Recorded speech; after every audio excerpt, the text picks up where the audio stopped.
Hi, I'm Mike Blume. We're here for Fuel Futures with Dan McTeague, a gas analyst expert, and he's with Canadians for Affordable Energy. And Dan, could you just tell a little about yourself and how you got to this place now after being an MP with a Liberal government for 18 years? Yeah, MP from 93 to 2011. In that time, did a lot of work, foreign affairs, veterans affairs, and wrote a little report, Mike, back in 1998, the Liberal Committee on Gasoline Pricing. Big deal back then. A lot of people were very concerned because prices were heading to 75 cents a liter, and a lot of people had questions. A lot of small independent gas stations were wiped off the map, or their business was being threatened. So I got involved, looked at it from a competitive point of view, figured the federal government had to improve its Competition Act, and that got me into how gasoline is priced. One of the most frustrating things I think that I experienced personally, and I think a lot of other people, is that you'd wait till tomorrow to fill up, and sure enough, by tomorrow it's up 7 cents a liter. So for many people, putting 70, 80 liters in, that's 5, 6 extra bucks. Or the other reverse, which is that you would plan to fill up tomorrow, believing it would drop. And in fact, it went the other way. So a lot of people were very frustrated. And I think back in 1997, 1998, it began to toy with the idea of how to predict prices, not just for one city where I happen to be from, the GTA, the Greater Toronto Area, but right across the country. My home province, my province of my birth, Manitoba, Winnipeg, therefore, Saskatchewan, Alberta, and places west as well as east. Although in Eastern Canada, Michael, I find it's more difficult because they have what's called regulated prices.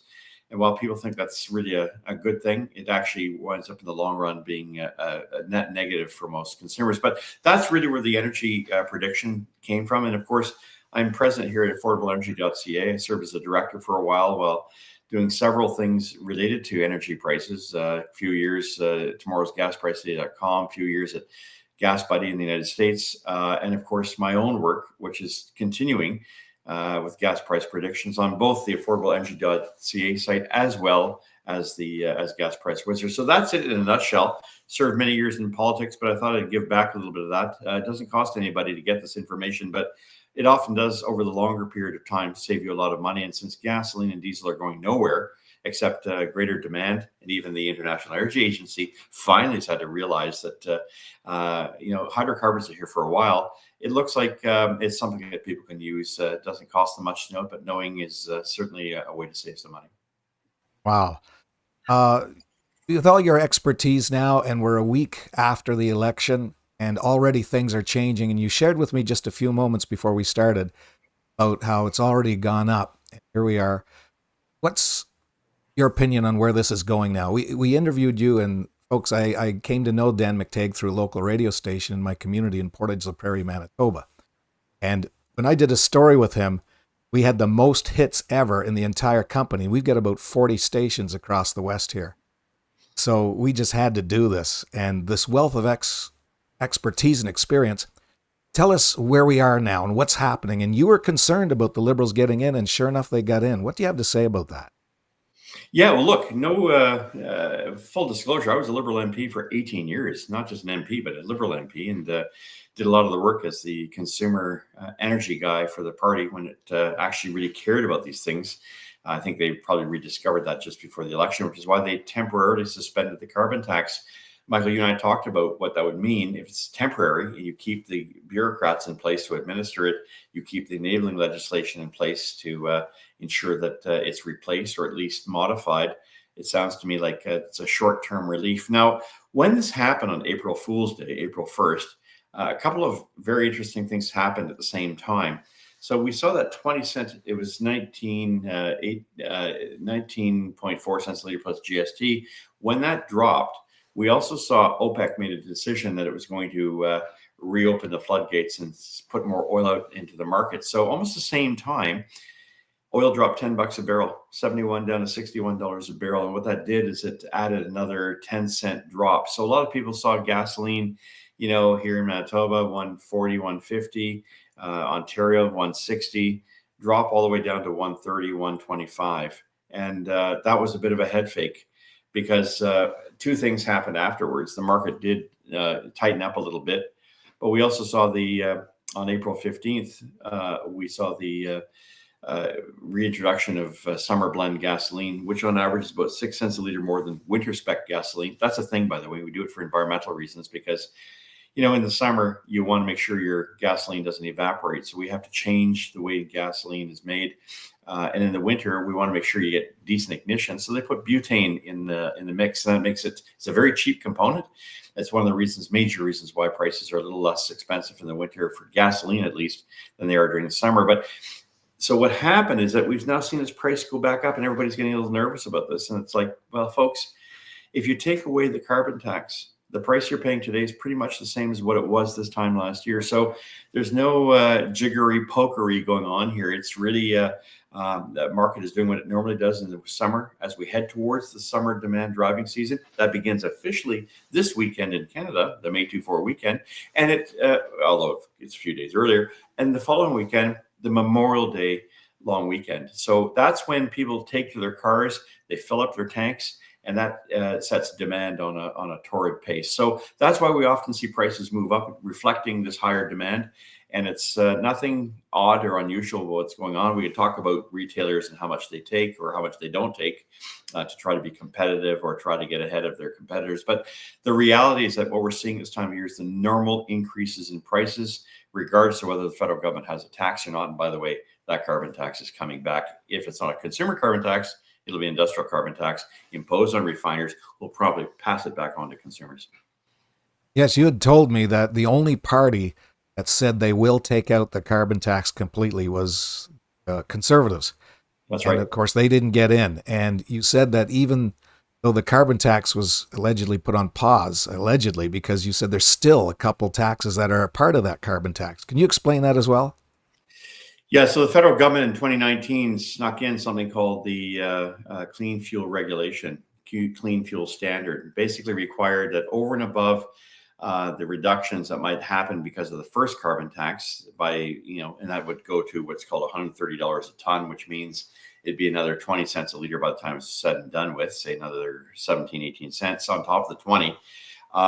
They felt it was important that refiners and other emitters drop their emissions by at least 30% by 2030.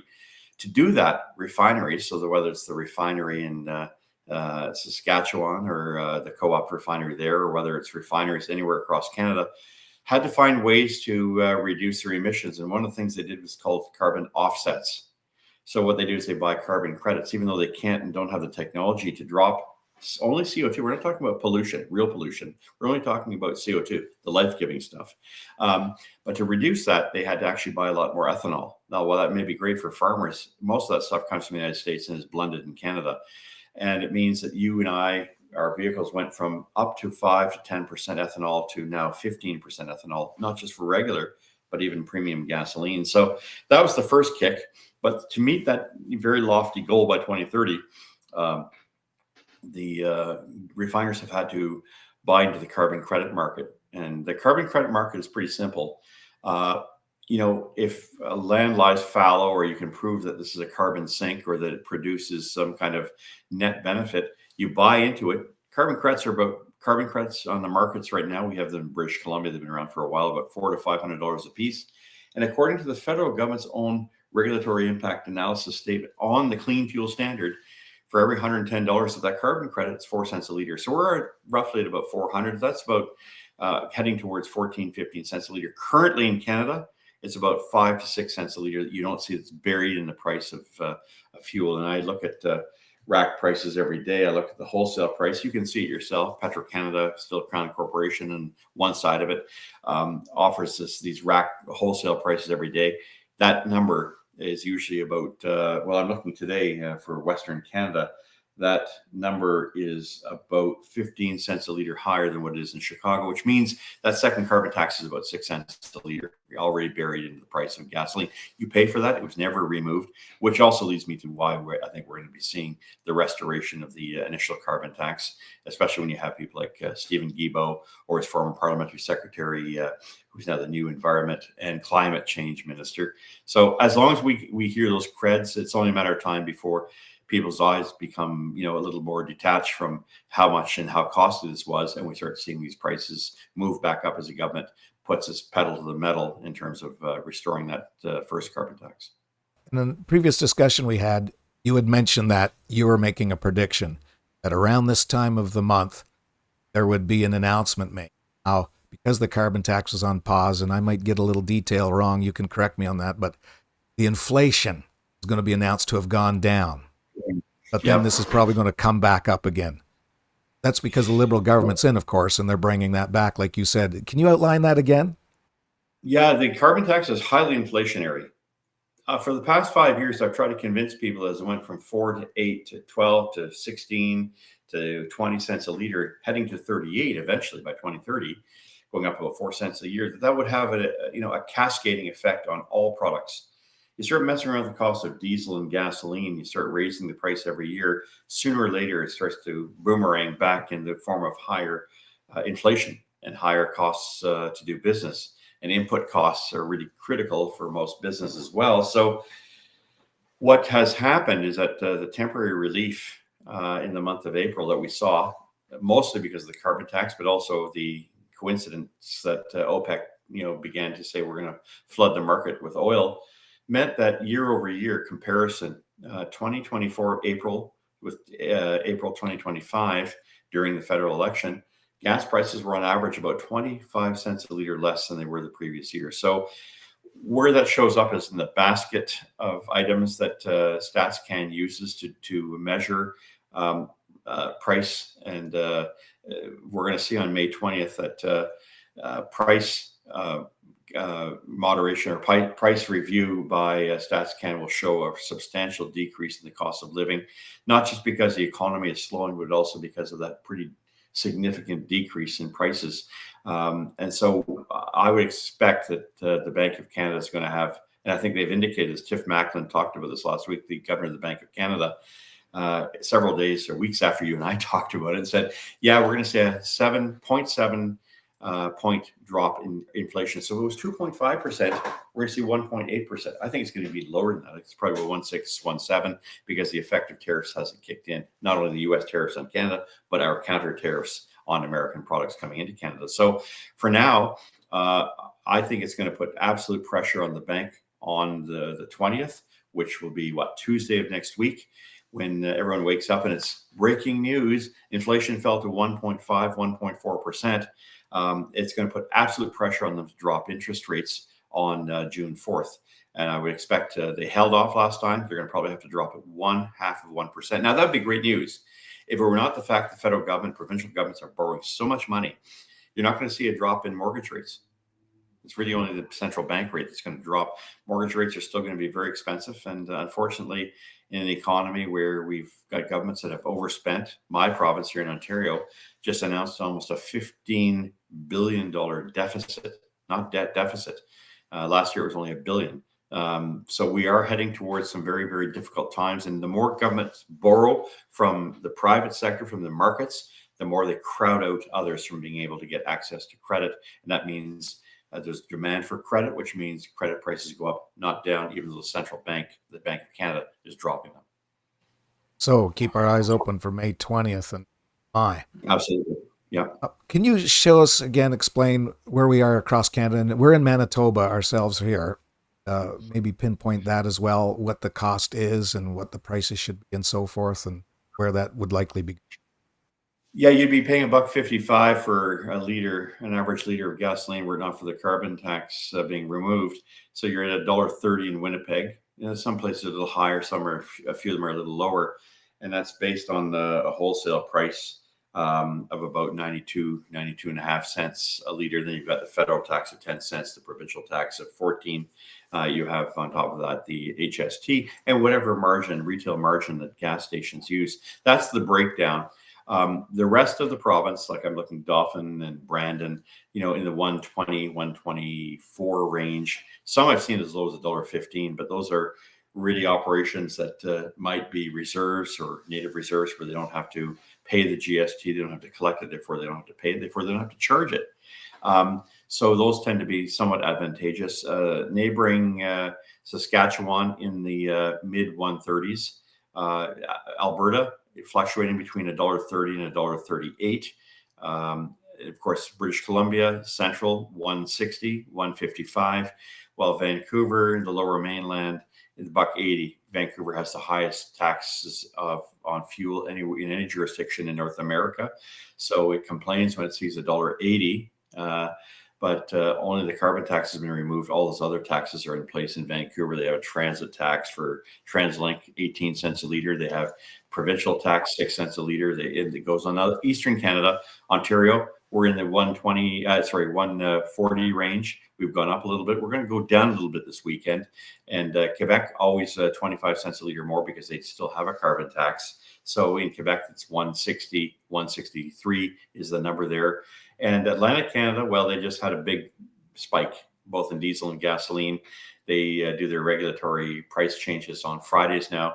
And we've seen prices move up towards the $1.45 range in most of the Atlantic provinces. They, of course, have an HST, not GST, 15% for New Brunswick, PEI, and Newfoundland, 14% for Nova Scotia. So there's a lot of parts that go into why the prices are where they are.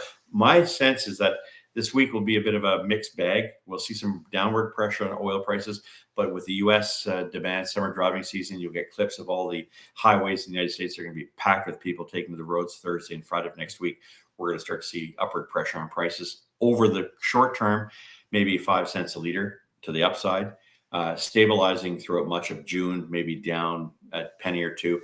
But come July, look for those prices to go right back up 5, 6 cents a liter. I think here in the province of Manitoba, average prices will probably remain in the 138 range for much of the summer. Now, that doesn't include, Michael, what happens later in the year when we see, unusual weather-related activity in the U.S. Gulf Coast that knocks out hurricanes, knocking out refineries or the supply temporarily, causing these blips in prices. We do get active seasons every 2 or 3 years, and so with it comes higher prices. So is Manitoba the least expensive right now in Canada, like it had been? I'm trying to. Yeah, it is. It is the cheapest still, not by much. Saskatchewan and Alberta are very, very close, and Alberta mostly because, of course, its provincial tax is a little lower than that of Manitoba, but it does pay a little slightly higher price on the retail side of things. But Manitoba is the proverbial Wild West. Some gasoline stations offer no retail margin. They'd operate on virtually nothing. So they're probably making their money up on, selling beef jerky or whatever they can sell in the store, or higher cost for premium, or they simply have advantages in terms of, other offerings, the coffee and whatnot, as a way of subsidizing the potential loss. So they all start with the same wholesale price. On a day like today, 92, 93 cents a liter, plus the federal sales tax, as I mentioned earlier, 10 cents a liter, the provincial tax, 14 cents a liter, and then the GST on all of it. So it costs them about $1.20 to buy their fuel, taxes in. If they're offering it below that, then there's got to be some kind of a gimmick or as a catch, because sometimes they offer gasoline stations will offer less than what they pay for it because they're getting support from their dealer. That's the only reason. Can you give a summary as well about what we discussed way back of, we got the Chicago market we're dealing with, Right. Toronto, and then it's the New York market, I understand, and then out west there's Right. another one. Can you just outline that as well? Yeah, so Canada really gets its marching orders as far as price discovery for all energies, but gasoline, diesel, jet fuel, propane, natural gas, from 3 essential markets. Eastern Canada, and that's defined as Thunder Bay, Ontario, all the way east to the tip of Newfoundland. So several provinces, the PEI, New Brunswick, Nova Scotia, and Newfoundland. Quebec, all of Ontario except for northwestern Ontario, follow what's called the New York Mercantile, or NYMEX, the New York Harbor. It tends to be where the price is made, and that tends to be a little different than Chicago. The Chicago spot market, where a lot of traffic comes through, a lot of pipelines come through there, make their way from Emerson and Gretna and places like that, move south. So that what happens in Chicago with the spot market usually affects the price we're going to pay, not tomorrow, but the following day. So that would affect all of northwestern Ontario. So everything really east of Thunder Bay, Ontario, or west of Thunder Bay, Ontario, all of Manitoba, all of Saskatchewan, all of Alberta, and all of British Columbia, with the exception of Vancouver and Vancouver Island. And that has a pretty large impact. So it affects the prices, the spot price and the wholesale price that, for instance, refineries in the Co-op Refinery Regina and the 3 refineries in Edmonton would be basing their price on, as well as the new diesel plant in Sturgeon Lake. As for Vancouver, it gets its prices from the Pacific Northwest, which is really a spot market based on a pipeline known as as BP's Cherry Point pipeline. But that's where most of the spot prices or the actual physical prices take place, and that's what impacts. And there are days when prices will be very quiet in Western Canada, but when it comes to Vancouver, they shoot up 8, 9, 10 cents a liter, as they have over the past week and a half. Tonight, they're going down 6 cents a liter, which I've told a lot of people in Vancouver about, but apparently, unless you hit them on the side of the head, they wake up next morning going, oh, I didn't know. I've only been doing this for 30 years. You just have to go to a website. It's very simple to find. Wow, so fascinating. We're going to wind it down here today, but we have to get a chance to talk on a whole episode about your thoughts on going green, electric vehicles. That's quite a controversy, of course, but I don't want to leak out too many things that you had said, because that would be so great to have people excited to watch this when this is raised, but it's just not going to happen, especially for Canada. But before we get to that day, do you have anything that's pressing on your mind right now that you want people to know about, and what you're concerned about as things proceed? Yeah, I got to hear from the federal government. They're holding back on what their plan is. Are they going to adopt net zero, double down on it, or are they going to walk away from it, walk it back, because it's a disaster everywhere? And it's not just electric vehicle manufacturing and battery manufacturing that's really coming to a quick and sudden dramatic end. It's also the money that we've given to these organizations, what I call the grift, that it has to be considered. How much have we lost?